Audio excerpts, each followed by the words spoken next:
Nasir Kaur and Rob Cologne are two of the biggest names in the 1v1 community today, but for some reason, they have yet to check up 1v1, although having appearances in both 5v5, 3v3, and 2v2 games on platforms like Ball is Life and Off the Dribble. Now, I know a lot of people have been making videos talking about that they haven't 1v1, but nobody knows the true reason why they haven't yet. Not even me. And so today, I want to dive a little bit deeper into why they haven't 1v1 and even hearing Nas explain how it almost happened and why it didn't happen. First off, though, make sure you guys like, comment, subscribe, as it goes a long way on the channel and it helps support me, not only me, but the street ball community gain more traction and notice from people around the world. And without further ado, let's get right into it. Now, if you guys aren't really in tune with the 1v1 community, Rob and Nas are two of the best players in the community, both earning top 5 spots in street ball culture's rankings. Also, about a week or so ago, Nas and Rob both competed at the Ball is Life X Off the Dribble pay-per-view, both winning their matchups. Rob winning against Zay in his hometown and also ending his undefeated streak, and Nas winning against Kyrie Walker, which was a last-minute matchup because Isaiah Briscoe ducked the matchup. And like I said in the intro, they had faced each other in 5v5s, 3v3s, and 2v2s. All that matters is going 24-11. Nigga, they doubling too. Send a double. Fuck it. Send a double. Fuck it. Damn. 24-11.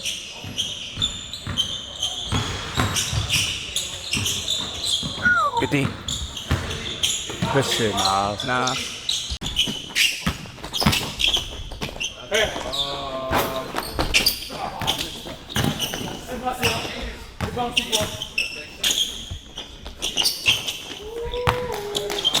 So it's clear that these two are great players and match up very well against each other. And plus, whoever records it and uploads it will get a bunch of views. So why haven't they done it yet? We don't know, and we probably will never know for whatever reason. And we really have no answers. The only answer that we actually do have is what Nas said on his interview when he was asked if he feels slight about not being on TNCO2. And if you haven't heard it, here's his answer. After the free game, it was nobody in the YouTube community that I really cared to play, that I was going to work out, train, and get up for. You know what I'm saying? The free game was a statement game for me because I felt like people were slighting me and saying that he beat me and stuff like that. And I really felt like I didn't even play serious when he beat me.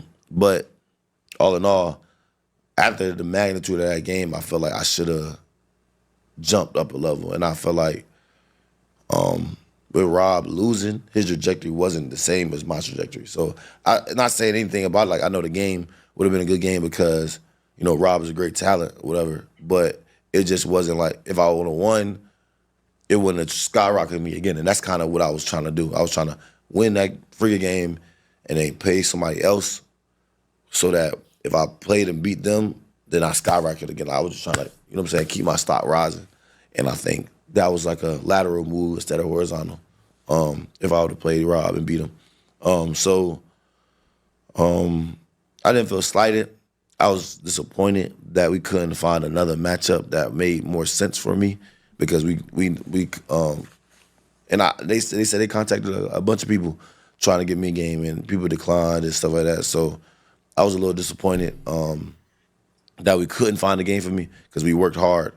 I know I did, and I know they said they did, so I believe them to get me a different matchup. And I think we was going to settle for Rob, and I just didn't feel like settling at the time.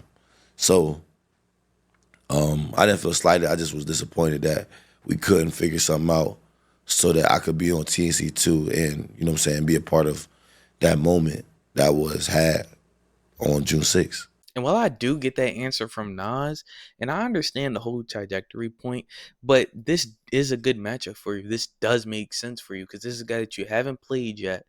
You guys clearly match up well against each other. It's highly contested every time you guys play against each other, every time you guys guard each other, or whatever the case may be. This is a guy that a lot of people have over you.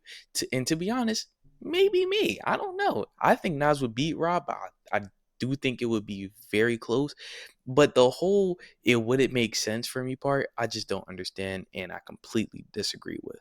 And after the Frigga 1v1, you were already declared the number one player in the 1v1 space. So I don't get the argument that it would have brought you down, because you didn't even say it brought you down. And you said it would keep you straight going, which you were already still the number one player. So let's say you do lose that, you have already beaten people that Rob has beat.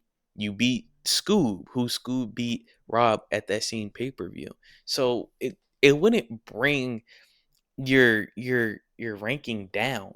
It would kind of just keep you the same while still giving the fans and even some of the players an entertaining matchup to watch. And to be honest, that it hasn't done anything for me kind of seems like a cop out answer. But anyways, man, that's gonna do it for this video, man. In the comments, let me know, do you guys think they should 1v1? Who do you have winning? And which platform do you think they're going to 1v1 on? I personally think it's going to happen on Ballers Life at the next pay-per-view or maybe next chapter. We don't know yet. Let me know you guys' thoughts in the comments below. Make sure you guys like, comment, subscribe, and I'll see y'all in the next video.